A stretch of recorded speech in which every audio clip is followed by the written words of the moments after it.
আসসালামু আলাইকুম। Poultry farming টেকনিক্সে আপনাদের স্বাগতম।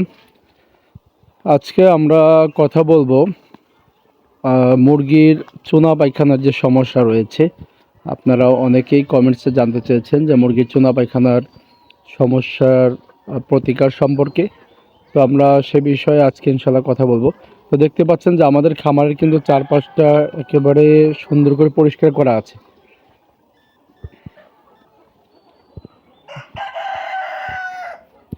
একেবারে একেবারে খামারের চারপাশটা কিন্তু খুবই সুন্দর করে পরিষ্কার করা আছে। তো আমরা সোনালী সুপার হাইব্রিড কমার্শিয়ালের ভিতরে যাব, যদিও ঘরটা তালা দেওয়া হয়ে গেছে বিকেলবেলা।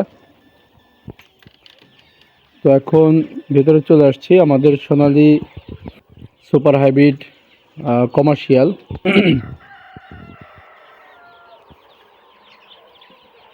তো মুরগিগুলো কিন্তু মাশাল্লাহ বেশ ভালো আছে, দেখতেই পাচ্ছেন। বিকেলের কাজ একেবারে শেষ করা হয়েছে।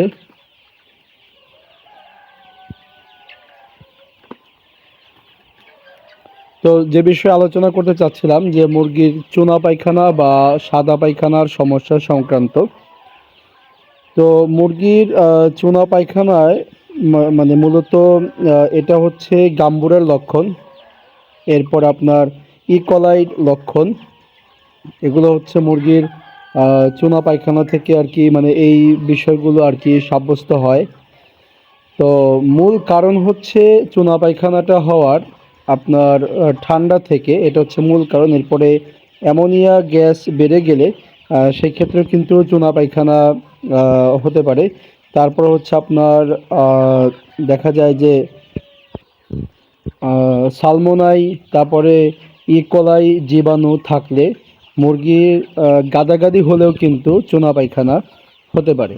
তো এই সমস্ত কারণগুলোতে কিন্তু চুনা পায়খানা হতে পারে। তো এক্ষেত্রে মুরগির খামারকে গ্যাস নিয়ন্ত্রণে রাখতে হবে, অর্থাৎ খামারে যেন গ্যাস না হয়ে যায় সেদিকে লক্ষ্য রাখতে হবে। কোনো রকমের জীবাণু ব্যাকটেরিয়া যেন বাসা না বাঁধে, এজন্য কিন্তু খামারের চারপাশে, আমরা প্রায় ভিডিওতেই বলি, খামারের চারপাশের নেট এগুলো পরিষ্কার করে রাখা। পাশাপাশি এই যে ফিডারগুলো আছে, আপনাদের দেখালে বুঝতে পারবেন আমাদের ফিডারগুলোর ভেতরে কিন্তু একেবারে পরিষ্কার। যেটা দেখতে পাচ্ছেন ফিডারগুলোর ভিতরে কিন্তু একেবারেই পরিষ্কার করা। কারণ হচ্ছে এই সমস্ত কিছুই খামারে পরিষ্কার করে রাখতে হয়, একেবারে পরিষ্কার পরিচ্ছন্ন করে রাখতে হয়, নাহলে কিন্তু বিভিন্ন ধরনের রোগ বালাই খামারে হয়ে থাকে।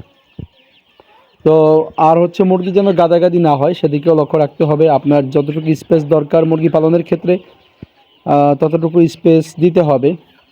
তো এটার প্রতিকার স্বরূপ যে ওষুধগুলো আছে, আমরা যে ওষুধগুলো আর কি সাজেস্ট করব, সেগুলো হচ্ছে যদি দেখা যায় যে মুরগির চুনা পায়খানার সাথে আপনার অনেক সময় দেখা যায় যে সবুজ কালার, পাশাপাশি ঝিমুনি হয়, মুরগি দেখা যায় যে ঝিমাচ্ছে। তো আবার এমনও হচ্ছে যে খাবারও ভালো মতো খাচ্ছে না। তো সেই ক্ষেত্রে আমরা যে ওষুধগুলো সাজেস্ট করব, আপনি সিপ্রোসিন ব্যবহার করতে পারেন। আপনারা সিপ্রোসিন ব্যবহার করতে পারেন, এনরোসিন ব্যবহার করতে পারেন। তো এর সঙ্গে হচ্ছে রেনামাইসিন ব্যবহার করতে পারেন। সিপ্রোসিন, এনরোসিন, রেনামাইসিন। তো এটার যে মাত্রা হবে, সিপ্রোসিন হচ্ছে 2 লিটারে 1 ml, আর এনরোসিন হচ্ছে 1 লিটারে 1 ml। এই দুইটা চলবে একেবারে 24 ঘন্টা পানিতেই একটানা 5 দিন। আর হচ্ছে আপনার রেনামাইসিন, এটাও 1 লিটারে এক আহ, 1 লিটারে হচ্ছে 1 ml দিবেন। রেনামাইসিন 1 লিটারেও 1 ml দিবেন রেনামাইসিন। এটা হচ্ছে শুধু রাত্রের বেলায় সিপ্রোসিন আর হচ্ছে এনরোসিনের সঙ্গে। তো এইটা চলবে, যদি খুব বেশি মাত্রা হয় তাহলে এই ফর্মুলাই চলবে হচ্ছে আপনার একটানা 3 দিন। পরবর্তীতে দেখা যায় যে ডোজটা অর্ধেক করে বাকি আরও 2 দিন দিয়ে মোট 5 দিন চালাতে পারেন। তো এভাবে এটার ট্রিটমেন্ট দিতে পারেন। আর পাশাপাশি আমরা বলবো যে যদি দেখা যায় যে শুধুমাত্র চুনা পায়খানায় থাকে, অর্থাৎ সাদা পায়খানা, কিন্তু এর সাথে মুরগি যদি না ঝিমায় অথবা মুরগির খাবারটাও যদি মোটামুটি খেতে থাকে, তাহলে একেবারে সাদা পায়খানা যদি, মানে বেশিরভাগ ক্ষেত্রে দেখা যায়, হয়তো 2-1টা জায়গায় দেখলে এরকম না, দেখা যায় যে মোটামুটি বেশিরভাগ ক্ষেত্রেই সাদা পায়খানা দেখা যাচ্ছে জায়গায় জায়গায়, একেবারে সাদা পায়খানা অর্থাৎ চুনা পায়খানা। তো সেই ক্ষেত্রে আপনারা দেখা যায় যে মাইক্রোনিট অথবা টার্বোনিট এগুলো ব্যবহার করতে পারেন। একটা হচ্ছে রেনেটার, আরেকটা হচ্ছে এসকেফের। তো মাইক্রোনিট যদি ব্যবহার করেন, আমরা মাইক্রোনিট দিয়েই বলছি, মাইক্রোনিট ব্যবহার করলে এর সঙ্গে রেনামাইসিন ব্যবহার করতে পারেন। মাইক্রোনিট ব্যবহার করলে পারে যদি আপনার মাত্রাটা বেশি থাকে, তাহলে হচ্ছে 2 লিটার পানিতে 1 গ্রাম মাইক্রোনিট, আর হচ্ছে রেনামাইসিন 1 লিটার পানিতে 1 গ্রাম। তো এভাবে করে দেখা যায় যে মুরগির যেই ওষুধ আছে সেগুলোকে প্রয়োগ করতে পারেন। তারপরেও আমরা সর্বোপরি সাজেস্ট করে থাকি যে আপনারা মুরগির যে কোনো সমস্যার ক্ষেত্রে যেই টেকনিশিয়ান আছে, অবশ্যই টেকনিশিয়ান অথবা ভেটেরিনারি ডাক্তার তাদের সঙ্গে পরামর্শ করবেন। সম্ভব হলে প্রাথমিক ভেটেরিনারি ডাক্তারের সঙ্গে পরামর্শ করবেন। যদি সেটা সম্ভব না হয় তাহলে টেকনিশিয়ানের সঙ্গে পরামর্শ করবেন। আর আরেকটি বিষয় হচ্ছে যে খামারের যে গ্যাসটা হয়, এই গ্যাস যেন না হয়। আপনারা যারা দেখা যায় যে তুষের উপরে পালন করছেন, সেই ক্ষেত্রে এই যে তুষগুলো আছে, তুষগুলোকে 2 বেলা একেবারে নেড়ে দিবেন। এভাবে দেখা যায় যে একটা কিছুর সাহায্যে, সেই ক্ষেত্রে বেলচা নিতে পারেন বা এই জাতীয় কিছু দিয়ে তুষটাকে ভালোভাবে নেড়ে দিবেন। এবং পাশাপাশি আমরা বলবো যারা কিনা মাচায় পালন করেন, তো মাচায় পালন করলে এই যে চারপাশটা দেখতে পাচ্ছেন, এই চারপাশ দিয়ে কিন্তু দেখা যায় যে আপনার মাচার মানে বাহিরে চারপাশে মানে নিচের জায়গাটাতে অনেক সময় পর্দা নামানো থাকে। তো যথাসম্ভব চেষ্টা করবেন যে নিচের পর্দাটা একটু খুলে রাখার।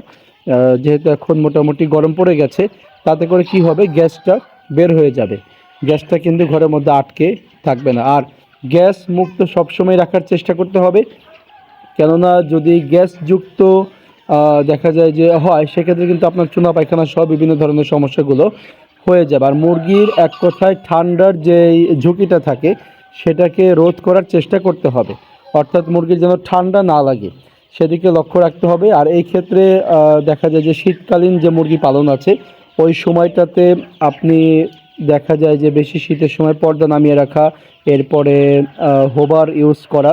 তারপরে হচ্ছে গরমকালে দেখা যায় যে এখন তো ঝড় বৃষ্টির সময় চলে আসছে সামনে ইনশাল্লাহ। তো ঝড় বৃষ্টির সময়টাতে কি করতে হবে, যে আপনি ঝড় বৃষ্টির প্রতি লক্ষ্য রেখে পর্দা নামিয়ে দিবেন বা টাঙিয়ে দিবেন। এরপরে আবার হয়তোবা পর্দা খুলে দিবেন, মানে কোনো ক্রমে যেন ঘরের মধ্যে গ্যাস সৃষ্টি না হয় সেদিকে লক্ষ্য রাখতে হবে। তো মুরগির পালন সম্পর্কিত আপনাদের যদি অন্য কোনো বিষয়ে জানার থাকে তাহলে সেক্ষেত্রে কমেন্টসে আমাদেরকে প্রশ্ন করতে পারেন। আপনাদের প্রশ্ন অনুযায়ী হয়তো আমরা কমেন্টসে ইনশাল্লাহ উত্তর দেবো, অথবা ভিডিও তৈরির মাধ্যমে উত্তর দেওয়ার চেষ্টা করব। আর চ্যানেলটিকে সাবস্ক্রাইব করে সঙ্গে থাকবেন ইনশাল্লাহ। আসসালামু আলাইকুম।